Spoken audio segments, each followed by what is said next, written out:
Hi, welcome back to Montreal in real life and to Information IRL. That is information in real life, some major keys to help you, or let's go. Alright, so today I'm going to be talking about the manipulation tool of sex and assigning tasks as a form of distraction so that the narcissist can either get you to do something that they want or to get you to let go of something that you want. Sex is a huge manipulation tool for a narcissist, okay? They, like those toxic exes that give you great makeup sex, okay? Like, it's toxic, that's why it's great. Listen, y'all. A narcissist will rock your world in bed, but at the end of the day, it's only so that they can get you to do something that they want. It'll never just be like enjoyed for pleasure. It's just like they either want you to stop arguing with them, they're going to try and sales pitch you during sex, or it's going to be like after you've had like an argument so that they can rein you back into their good graces, or vice versa, they want to be in your good graces. It is what it is. At the end of the day, you have to like realize, if you didn't have sex with this person, would you still like them? And what are the reasons you're having sex? What are the reasons, and when is it occurring? Is it occurring before and after a fight? Is it occurring when you're starting to get really suspicious of them? And like, why is it happening? Because like you wanted to, or because they kind of like told you had to? There's a lot of factors that kind of play into it, and we tend to think that like a toxic relationship is only like these deep lows and bad times, but a toxic relationship has really high highs as well.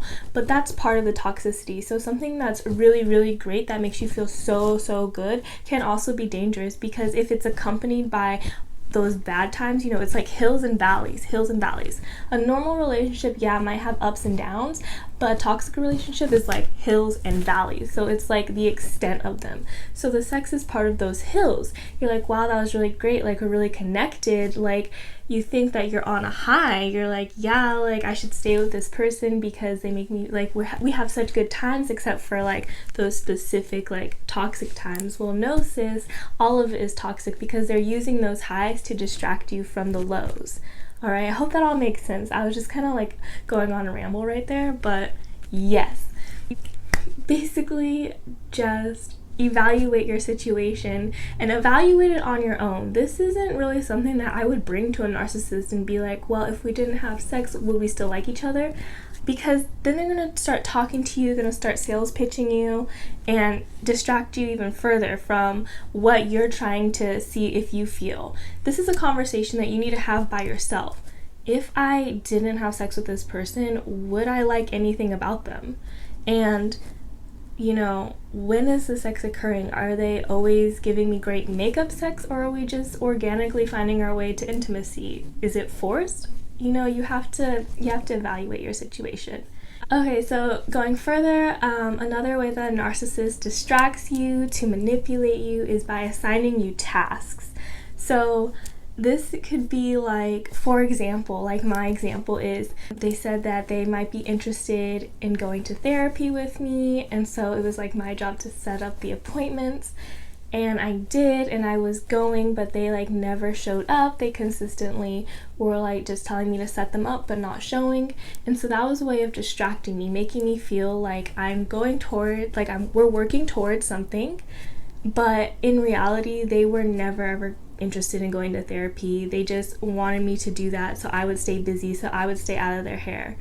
And yeah, that's my personal example. Other examples of like assigning tasks are telling you to go get like groceries but not giving you any like resource to go get them, so like making you figure out and jump through a bunch of hoops to try and like please them. It could be like arbitrary like can you Google this for me? Like, can you like research this thing for me? But it could also be like they like kind of start scheduling you, start giving you like these tasks to do at these certain times. Okay, this is when you're gonna cook dinner, and this is when you're gonna take a shower. They start like giving you tasks and checking in on you that you like completed those, but when in reality it's just to like give you space from them because they're up to something shady. They always are, but now you know the signs.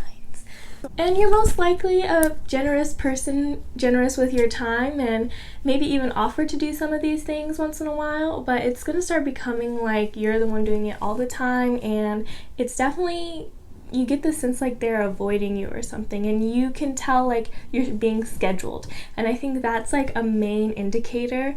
So scheduling is its own abuse tactic really, but I think it becomes more and more noticeable when it's paired with tasks, like do this at 1 p.m., 2 p.m., and then you feel like a little overwhelmed because you're doing stuff with your life too. And it's not even only to just keep you away from them, but it's to keep you away from your family, your friends. It's just to keep you busy and busy, focused on all these other things besides the abuse that you're enduring, and besides like trying to reach out for help. So the main goal of the narcissist is always to manipulate, to isolate, and to distract. All right. I hope you enjoyed my TED Talk. Come again soon. Okay, bye.